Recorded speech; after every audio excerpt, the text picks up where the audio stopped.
Deputy Wade Mercer stands beside a cattle trailer on the shoulder of a two-lane county highway. Lights are flashing behind him.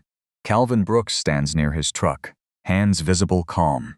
He's 62 years old. He's been hauling cattle on this road since before Wade Mercer was born. Dean Harrow leans against the trailer rails, looking through the slats. "That's Vail stock," Dean says. "No," Calvin says.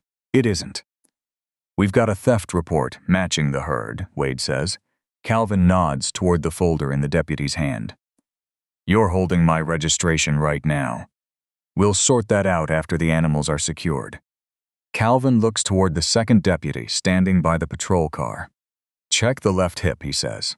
Nobody moves toward the trailer to look. A tow truck backs up to the hitch. Chains rattle. The trailer disconnects from Calvin's pickup and rolls away down the highway, 38 cattle inside it.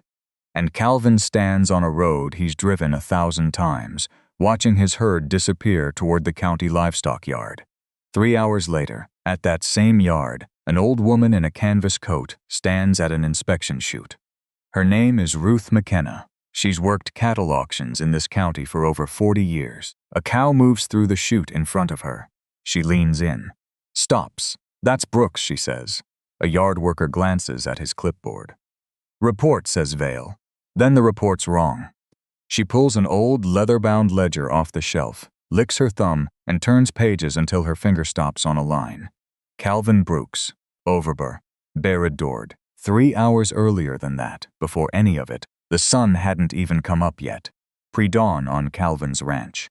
He's already out among the cattle, counting heads, checking water troughs, running a hand along the trailer hitch to make sure it's seated right. One cow won't load easy. "Come on, 214, Calvin says, like he's talking to an old friend. Because in a way, he is. He knows every animal in that herd by number, by bloodline, by temperament. 39 years of this. He started with 11 head his father left him. He built the rest himself, one calving season at a time. The sale this week matters. It covers the hay contract, a repair on the baler, the fall tax installment. His daughter comes out with coffee and asks what the auction's expected to bring. Calvin does the math out loud without really trying to.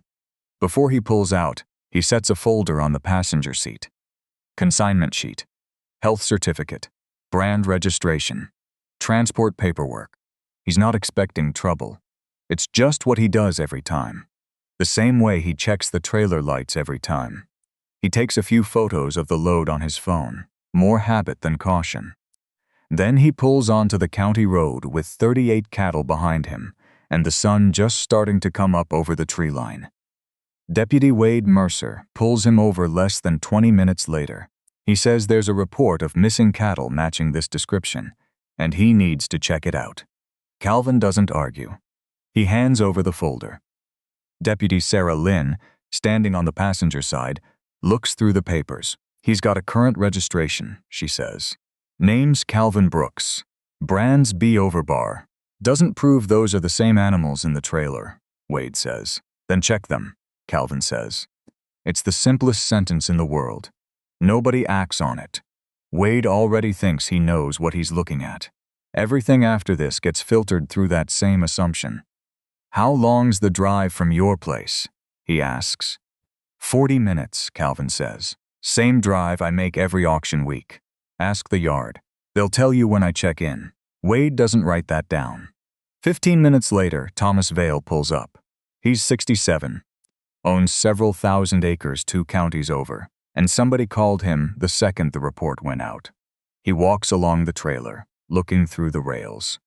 A handful of the cattle are Black Angus. Similar weight, similar age to what he's missing. "They look like mine," he says. "What's your brand?" Calvin asks. "V connected to T. Right rib. Mine's B Overbar. Left hip." Calvin says it slow, like he said it 100 times today already. Different brand, different position. Check it. Wade still doesn't open the trailer for inspection. He says the shoulder of a highway isn't the place to be handling livestock, and that's not an unreasonable thing to say. "Then call the brand inspector before you move them anywhere," Calvin says. "We'll do it at the yard," Wade says. That sentence is going to come up again. While they're talking, another rancher pulls up behind the patrol car, a man Wade's known for years. He's got 2 calves in a small trailer, untagged. Wade walks over, asks whose they are, and the man tells him. Wade nods and lets him go. No paperwork requested, no hesitation. Calvin watches the whole thing from 30 feet away. He doesn't say a word until the man's truck is gone. His word was enough? He asks. I know him, Wade says. That's what I thought. Nobody argues the point further. The difference is right there in the open, and everyone on that shoulder saw it happen. Dean Harrow shows up not long after. He's a livestock broker, 55, been buying and selling in this county for decades, and he's done plenty of business with Thomas Vale over the years. He looks the cattle over. Body type matches his line, he says. Calvin almost laughs. Body type isn't ownership. Dean points at an ear tag. Vale runs similar tags. Sarah looks at Wade again. We really should get a brand inspector out here before anything gets moved. We'll sort it out at impound, Wade says. By now, that phrase has done more damage than anything else said on that road. Wade doesn't arrest Calvin. Not yet. Not for felony theft. But he tells him he's being detained while the department investigates, and the trailer's being taken in as part of that. Am I charged with something? Calvin asks. Not yet. Then why are you taking my cattle? Because ownership is disputed. Calvin looks him dead in the eye. Ownership isn't disputed in the brand book. It's only disputed out here, by people who haven't opened it. The tow truck pulls the trailer away.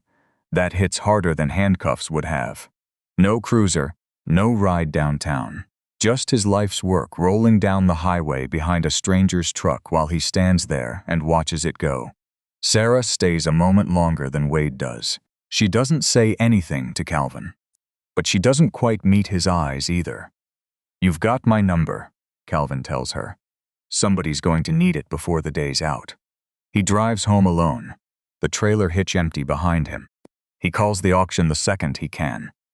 The clerk tells him he's missed his consignment window for the week, and the next sale isn't for several days. Calvin does the arithmetic standing in his kitchen that night. Missed sale, feed costs, while the animals sit in impound, transport fees. Whatever the county charges for holding 38 head of cattle he already owns. Even if he's cleared tomorrow, he's already out money he can't easily get back. That's the part nobody explains about a seizure like this. It isn't like walking out of a jail cell. The cattle still have to eat. The days still cost something. Being right doesn't refund the week. At the county livestock facility, Ruth McKenna is doing what she's done for 40 years. Moving animals through the inspection chute, checking marks against the paperwork. She stops on the 3rd cow that comes through. Who logged these as Vale property? She asks. A young worker checks the seizure sheet. Report, says Vales. Did anybody inspect the brands before they wrote that down? He doesn't have an answer for her. She checks the mark herself. B over bar, left hip, old, healed, clean. She checks the next one. Same brand, the one after that, same. She pulls the state brand registration book off the shelf and finds the entry in under a minute. Calvin Brooks. She picks up the phone. You need to get Deputy Mercer down here, she says. Now. Wade arrives at the yard 40 minutes later. Ruth walks him through it, page by page. Vale's registered brand is a different mark, in a different position, filed under a different name. Brands can be altered, Wade says, like he's grasping for something. They can, Ruth says. She doesn't blink. These haven't been. She points out the healed edges, the consistent age of the mark, no sign of tampering. Nothing that suggests anyone tried to disguise ownership. It's exactly what it looks like. A registered brand on cattle that belonged to the man who registered it. There's no more reason to hold the herd. Calvin drives to the yard to collect his cattle. He doesn't smile when he gets there. He doesn't shake anyone's hand. When did you first check the brand? He asks Wade. At the yard. Why not on the road? Wade says something about procedure, about safety, about not wanting to handle livestock roadside with traffic passing. Calvin lets that sit for a second. Then why did you decide whose cattle they were before you'd done the procedure? Wade doesn't have a good answer. because there isn't one. Ruth finds something a few days later, finishing the paperwork on the release. The original seizure form. She reads a line out loud. Cattle positively identified by complainant and livestock professional. Positively identified. Neither Vale nor Dean checked a single brand. Further down, owner unable to provide proof of ownership. Ruth looks up. He handed them a brand registration on the side of the road. It's in the body cam. Sarah's body cam, when it's pulled, shows her reading Calvin's registration out loud, word for word, 10 minutes into the stop. The footage and the written report don't match. Not close. This is where the story stops being about a mistaken stop and starts being about what got written down afterward. A stop that started as cattle matching a description becomes, on paper, positively identified stolen livestock. Nothing that happened on that road changes. Only the language does, and the language is what outlives everyone standing there. 2 days after Calvin's cattle are released, several of Thomas Vale's actual missing cattle turn up on a piece of leased acreage after a fence came down in a storm. A couple more are found on a neighboring ranch. None of them ever came near Calvin's trailer. Vale calls Calvin directly. Doesn't make excuses, says he made a mistake. You made a mistake, Calvin tells him. That happens, but somebody wrote it down like it was a certainty. That's the part that cost me money. Vale doesn't have an answer for that either. The sheriff's office opens a review of Wade's recent livestock cases. Most of them, to be fair, are handled the way they should be, but a smaller group doesn't follow that pattern. A complaint comes in from an established rancher. A smaller producer gets stopped. Animals get held before anyone checks a brand. Impound costs pile up fast, and somewhere in the middle of that, the livestock gets sold or settled, usually before a court ever gets involved. One name keeps showing up across those files: Dean Harrow. Livestock can't just sit. Every day held costs somebody money. Feed, boarding, transport, administrative fees. If a case drags for weeks, that adds up to more than a lot of small operations can absorb. In more than one of the files, Dean Harrow shows up offering what he calls a quick resolution. The owner agrees to sell. Dean buys the cattle for less than they'd bring at a normal auction, because the owner isn't in a normal position to negotiate. Nobody wrote an order that said seize this herd for Dean Harrow. Nothing that direct exists in any file.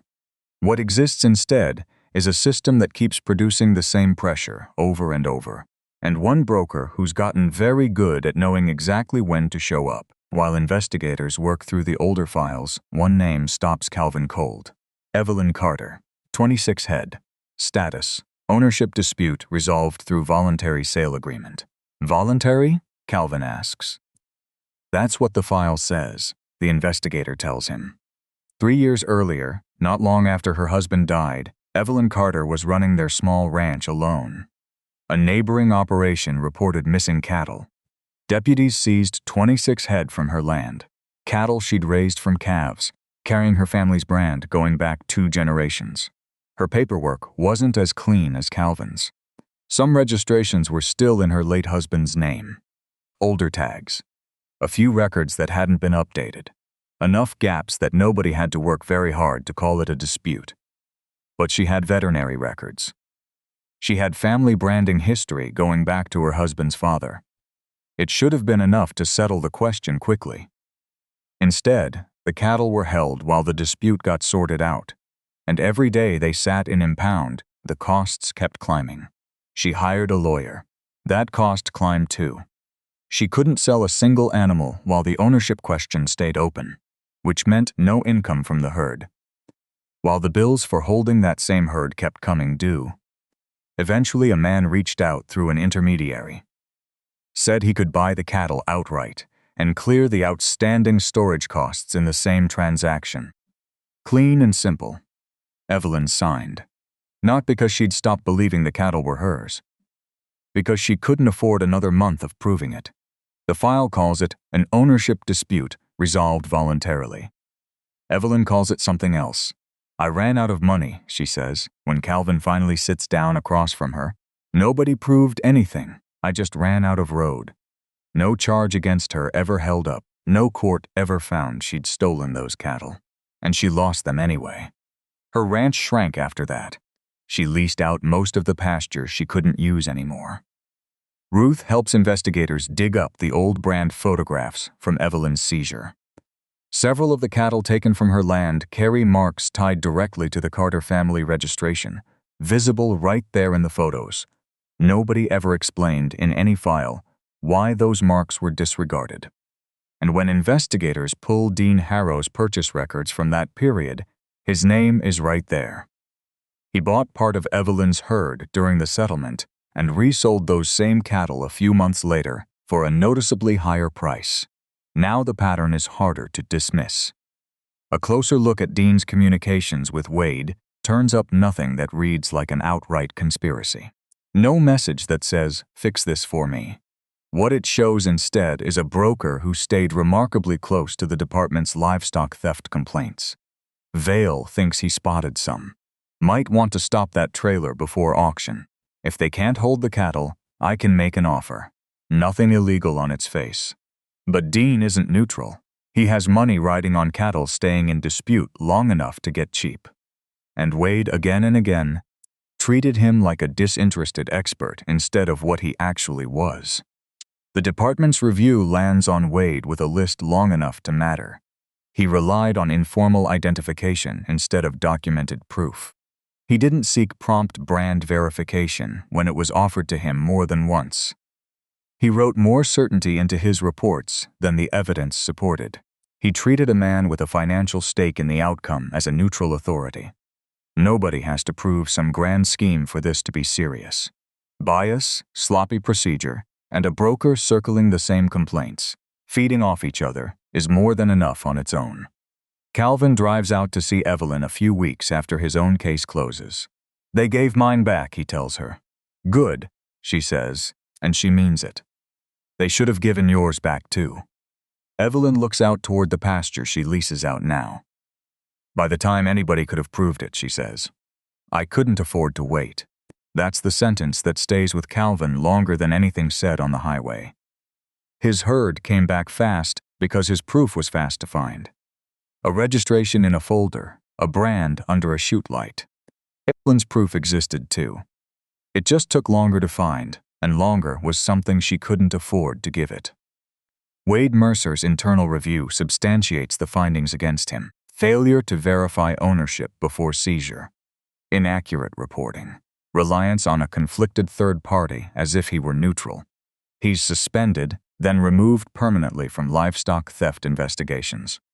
If evidence surfaces that supports deliberate falsification, the case gets referred outside the department. Dean Harrow is cut off from any informal advisory role with the sheriff's office. A financial investigation opens into his pattern of distressed livestock purchases. Thomas Vale faces no criminal charge. The evidence points to a genuine mistake, not malice. But investigators are pointed in their criticism of how confidently he claimed positive identification on cattle that weren't his. He acknowledges publicly later that they never were. Sarah Lynn's review finds she recognized the problem in real time and said so more than once, and still didn't insist on stopping the seizure. She keeps her job with corrective training and a formal notation in her file. Same lesson as always, noticing a problem out loud isn't the same as stopping it. The county also puts a new procedure in place. Before any livestock can be seized on a theft complaint, the officer has to attempt brand verification through the state registry and document the result before the animals are moved. If verification isn't possible on scene, the livestock gets logged and held under the current owner's name, not the complainant's. It sounds small. It's the difference between a report that says recovered stolen cattle and one that says cattle held pending verification. Evelyn's case can't be undone the way Calvin's was. Nobody hands her back 3 years and a herd already sold twice over. But her old seizure classification gets corrected. Her file no longer reads voluntary sale resolving ownership dispute. It reads that ownership was never actually adjudicated against her. That the cattle were, as far as any court ever found, hers the whole time. It's one sentence changed in a county record. It's the difference between being a woman who sold her herd and a woman who had it taken from her. At the next livestock auction, Calvin brings another trailer through the gate. A brand inspector walks alongside the cattle, checking marks against the paperwork before anything goes further. "Brooks?" the inspector asks. "Brooks," Calvin says. The inspector stamps the form. The trailer rolls forward. 90 seconds, start to finish. 90 seconds that would have made the whole highway shoulder unnecessary if anybody had spent them there instead. Ruth's at the desk near the gate, same as she's been for 40 years. Calvin passes by. She nods at him. He nods back. No applause, no speech. Calvin saved a seat in the gallery that day. Evelyn sits down next to him. She's not getting her herd back. She's just watching cattle move through a ring again. A sound she'd avoided for years. The auctioneer's voice picks up, calling bids, and neither one of them says anything for a while. They don't need to. Later, back at the yard, Ruth closes the old brand book and sets it back on its shelf. The mark was there before the stop, before the tow truck, before Vale said those look like mine, before anybody decided who they were going to believe. They didn't need better evidence. They needed to look at the evidence they already had. Calvin got his cattle back. Evelyn never got those years back. Fair procedure has to come before the seizure, not after the owner has already paid for the mistake. Should police be allowed to take a person's livestock based on how it looks, when a brand and a set of ownership records could have settled the question before the animals were ever taken off that road?